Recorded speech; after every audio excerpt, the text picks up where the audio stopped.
Good morning. हम geography में अध्याय 2 पृथ्वी की उत्पत्ति एवं विकास को लेकर बात कर रहे हैं और हमारा टॉपिक का अंतिम बिंदु जिसका नाम है पृथ्वी का उद्भव और इसके बारे में हम पढ़ेंगे। हमने यह देखा कि पृथ्वी के उद्भव से लेकर इसके विकास के काल के अंदर या विकास के दौरान विकास के समय में हम देखते हैं कि पृथ्वी का विकास या पृथ्वी जो बनने के समय उसके निर्माण के समय से लेकर वर्तमान समय में या उसके विकास के समय के बीच में बहुत अधिक परिवर्तनशील रही, अर्थात उसमें बहुत सारे परिवर्तन देखने को मिलते हैं।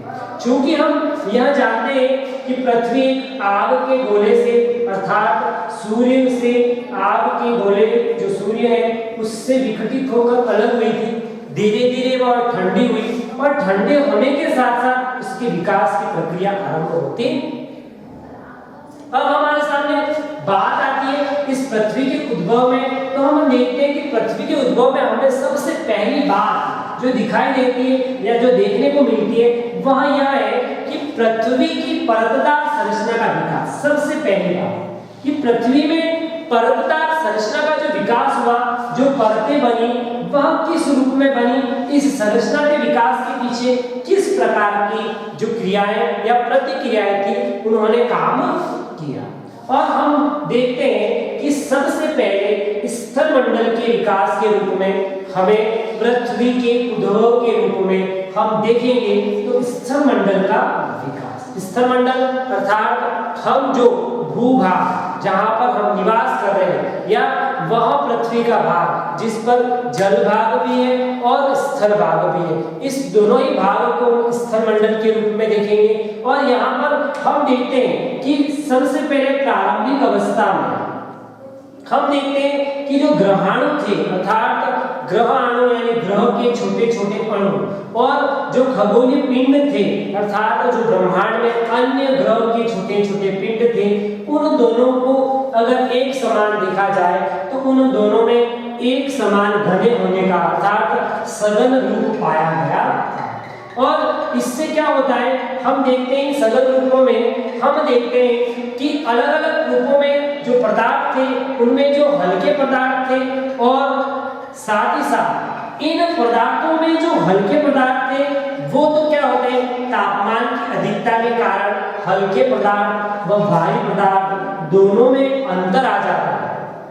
अब हल्के और भारी पदार्थों के अंतर के कारण ये दोनों अलग अलग होना शुरू हो जाते हैं। दोनों अलग अलग होते हैं तो जो भारी पदार्थ होते हैं, जैसे भारी पदार्थ आप देखेंगे पृथ्वी के अंदर लोहे की मात्रा का पाया जाता, तो ये जो भारी पदार्थ है वो तो पृथ्वी के केंद्र के अंदर आंतरिक भाग में चला जाता है और जो हल्के पदार्थ है वो पृथ्वी से दूर हट जाते हैं या पृथ्वी से ऊपर की भाग की ओर रहते हैं। और इस भाग से हल्के पदार्थों से तो भूकपरती का निर्माण होता है और ये जो भारी पदार्थ है जिसमें अपन लोहा कह सकते हैं उससे आंतरिक भाग का निर्माण होता है। तो पृथ्वी में हल्के और भारी पदार्थों के घनत्व से अलग अलग पदार्थ हुए और भारी पदार्थों से पृथ्वी के आंतरिक भाग का और हल्के पदार्थ से पृथ्वी के बाहरी भाग जिसको हम भूकपरती भी कहते हैं इसका निर्माण होता है।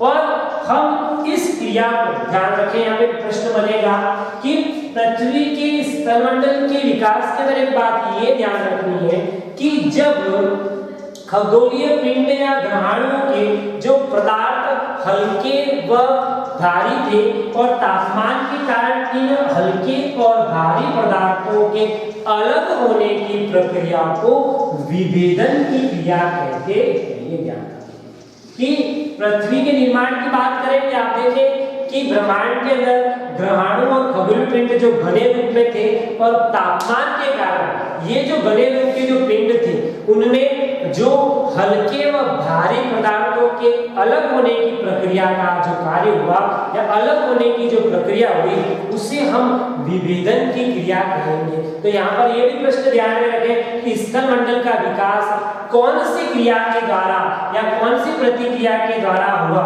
तो यहाँ पर याद रखें कि स्थल मंडल का विकास विभेदन की प्रक्रिया के द्वारा, विभेदन की प्रक्रिया के द्वारा होता है। हैं। या प्रश्न आया विभेदन की प्रक्रिया किसे कहते हैं, तो आप याद रखें स्थलमंडल के विकास के संबंध में ग्रहाणु और खगोलीय पिंड जिनके अंदर तापमान की अधिकता के कारण हल्के और भारी पदार्थ अलग हुए और भारी पदार्थ कोण के रूप में, हल्के पदार्थ गुरुत्वाकर्षण के रूप में विकसित हुए, उसे ही विभेदन की क्रिया कहते हैं। और हम देखते हैं यह हमारा जो पहला चरण था और दूसरे चरण में भी अपन देखते हैं कि जब हमारी पृथ्वी से, कल हमने पढ़ा था कि जब हमारी पृथ्वी में एक महाविस्फोट होता है यानी बिग स्प्लिट होता है, बहुत बड़ा विस्फोट होता है और उससे एक भाग टूटकर अलग होता है और उसको हमने कहा चंद्रमा। तो ये विभेदन की दूसरी प्रक्रिया।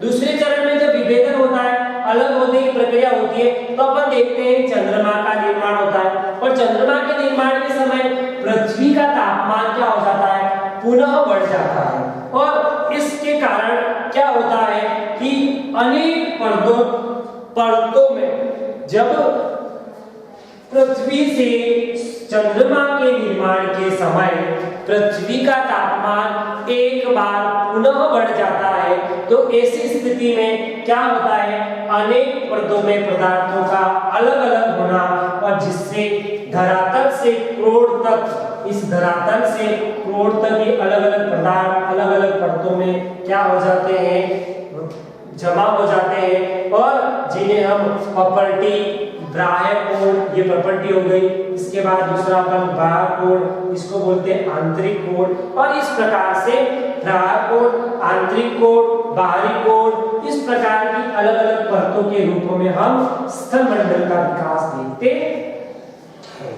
ये तो हो गया हमारा किसके संबंध में बात की हमने, स्थलमंडल के संबंध में। आप सभी को समझ में भी आ गया। दूसरी बात देखिए अपन, तो हम देखते हैं कि पृथ्वी पर वायुमंडल और जलमंडल दोनों का एक साथ विकास होता है। सबसे पहले वायुमंडल का विकास होता है और फिर वायुमंडल के विकास के साथ साथ जल अर्थात वर्षा की अधिकता होती है और वर्षा का जल जब गहरे खड्डों में, गहरे गर्तों के अंदर एकत्रित होता है तो उसे जलमंडल के रूप में या महासागरों के रूप में हमने देखा।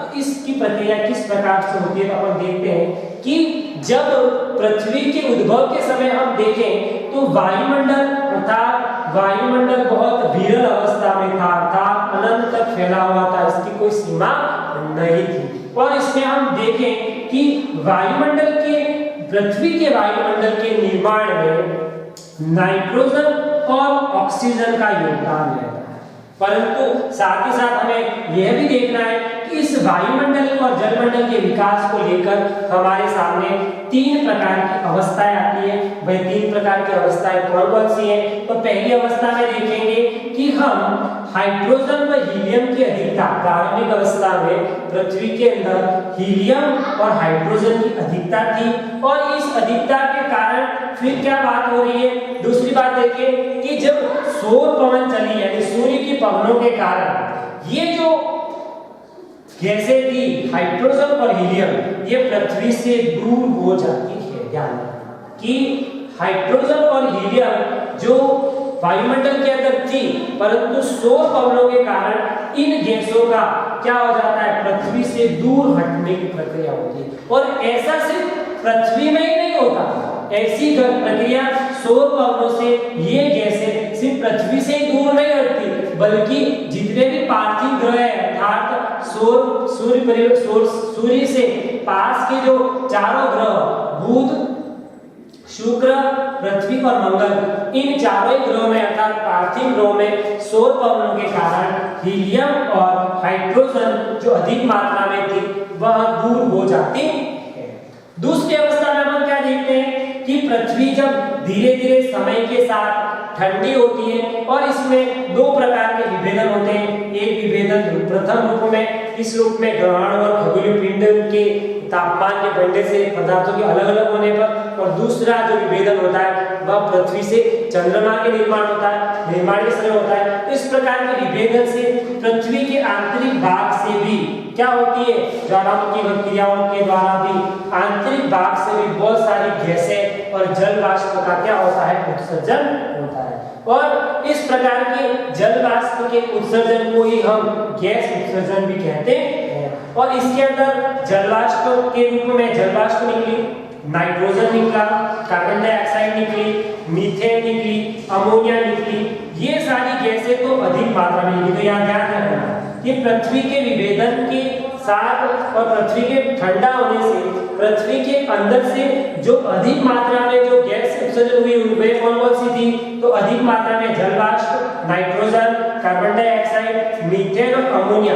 ये सारी गैसें तो अधिक मात्रा में उत्सर्जित हुई। कहां से? पृथ्वी के आंतरिक भाग से। तथा बहुत कम मात्रा में स्वतंत्र रूप से यहाँ पर ऑक्सीजन का विकास हुआ। कब? जब पृथ्वी जब ठंडी हो रही थी और पृथ्वी का जब विकास हुआ था, उस समय इन गैसों की तो अधिकता थी और ऑक्सीजन बहुत कम मात्रा में और स्वतंत्र रूप में थी। कब? जब पृथ्वी ठंडी हो रही थी और विभेदन हो रहा था। तीसरी अवस्था में देखें कि गैस उत्सर्जन की जो प्रक्रिया हुई अर्थात पृथ्वी के आंतरिक भाग से जब जल वाष्प और गैसें बाहर निकली ज्वालामुखी प्रक्रियाओं के द्वारा आप देखते हैं, तो उस समय पृथ्वी के ठंडा होने से जल वाष्प का धीरे धीरे क्या होता है? संघनन होता है। संघनन का मतलब होता है एकत्रित। और जब जल वाष्प संघननित तो होती है तो आपने देखा होगा सबसे ज्यादा वर्षा होती है और वर्षा के साथ ऑक्सीजन O2 क्या हो जाती है? मिल जाती है और इससे कारण महासागरों का निर्माण होता था। बहुत अत्यधिक मात्रा में जल वाष्प के सघन होने से पृथ्वी पर अत्यधिक मात्रा में वर्षा होती है, क्योंकि जल वाष्प और O2 अर्थात ऑक्सीजन दोनों मिल जाती है तो उससे बहुत अधिक मात्रा में वर्षा होती है। यही वर्षा जल जब पृथ्वी पर या धरातल पर जो गहरे गहरे गर्त थे उनके अंदर आकर समाहित होता है, जिन्हें हम महासागर कहते हैं। क्या कहते हैं? महासागर। और यह महासागर बनने की जो क्रिया है वह 50 करोड़ सालों से शुरू हो रही है और उसमें अपन देखेंगे कि ये जो महासागर है उसे हम 400 करोड़ साल पुराने महासागर कह सकते हैं। ये प्रक्रिया शुरू हुई 50 करोड़ सालों में और उसमें अपन देखेंगे कि 400 करोड़ साल हो गए महासागरों के निर्माण को लेकर। और हम देखेंगे कि 380 करोड़ साल से जीवन का विकास पृथ्वी पर हो रहा है, परंतु ये भी ध्यान रखें कि जब 250 से 300 करोड़ पूर्व प्रकाश संश्लेषण की प्रक्रिया हुई और इस लंबे समय में प्रकाश संश्लेषण की प्रक्रिया जब होने लगी तो इस लंबे समय तक हम देखते हैं कि इस काल के अंदर यानी जलमंडल और वायुमंडल के विकास में अपन देखेंगे कि लंबे समय तक जो जीवन था, जो जीवित रहने की जो शक्ति थी वो महासागरों तक ही सीमित थी। इसके अलावा अन्य किसी भी भाग पर जीवन संभव नहीं था। फिर धीरे धीरे अनुकूल दशाएं बनी और हम देखेंगे कि 200 करोड़ वर्ष पूर्व ही हमारे इस वायुमंडल में स्वतंत्र रूप से ऑक्सीजन का विकास होता है। और जब स्वतंत्र रूप से ऑक्सीजन का विकास 200 करोड़ वर्ष पूर्व होने लगा तो धीरे धीरे महासागरों के अलावा भी हमारे जीव स्थल मंडल पर क्या होने लगी? जीवन की उत्पत्ति या जीव रहने लगे। और इस प्रकार से हम देखते हैं कि वायुमंडल और जलमंडल का क्या होगा? विकास। और अंतिम रूप में आप देखें पृथ्वी के उद्भव में तो अंतिम तीसरी अवस्था थी, वह थी जीवन की उत्पत्ति। और हम सभी जानते हैं कि पृथ्वी पर प्रारंभिक अवस्था में किसी प्रकार का जीव नहीं पाया जाता था या यहाँ पर जीवन जीने की अनुकूल दशाएं नहीं थी। अर्थात अनुकूल दशा न होने के कारण पृथ्वी जीवन रहित ग्रह था। परंतु धीरे धीरे समय के साथ परिवर्तन के साथ ऐसी कुछ अनुकूल दशाएं हुई जिससे पृथ्वी पर जीवन संभव हुआ। और इसको अगर हमारे आधुनिक वैज्ञानिक की दृष्टि से देखें, आधुनिक वैज्ञानिकों ने पृथ्वी पर जीवन की उत्पत्ति को एक रासायनिक प्रतिक्रिया बताते हुए ये कहा है कि यह क्रिया एक जटिल जैव कार्बनिक अणु जो था अर्थात जैविक या कार्बनिक अणु के समूहन का मतलब इकट्ठा होने से। साथ ही उन्होंने क्या कहा कि ये जो अणु था या जो जैव अणु था उसमें जो समूहन की जो प्रक्रिया थी वह बार बार दोहराने वाली थी, अर्थात पुनः रूप में बनने की क्रिया होने लगी। अर्थात समूहन का दोहरान हुआ और साथ ही समूहन के द्वारा निर्जीव जीवों को जीवित करने के तत्व के रूप में हमने देखा। इस अनेक चट्टानों में, जो पृथ्वी की अनेक चट्टानें होती है, उसमें जीवाश्म के रूप में, मत्स्य में जीवाश्म के रूप में हमें क्या मिलते हैं, जीव मिलते हैं। तो इस प्रकार से चट्टानों के अंदर जीवाश्म का पाया जाना, और यह जो था उसका जो वर्ष है या समय है वो है 300 करोड़ वर्ष। और हम देखते हैं कि जब 380 करोड़ पूर्व वर्षों में एक कोशिकीय जीव, द्विकोशिकीय जीव, इस प्रकार से हमारी पृथ्वी पर जीवों का क्या हुई, उत्पत्ति हुई। इसी तरह हमारा यह लेसन यहाँ पे खत्म होता है। आशा करता हूँ कि आप सभी को ये पार्ट समझ में आ गया होगा और इसको समझने का आप प्रयास करें। नेक्स्ट अगला लेसन हम नेक्स्ट क्लास में करेंगे।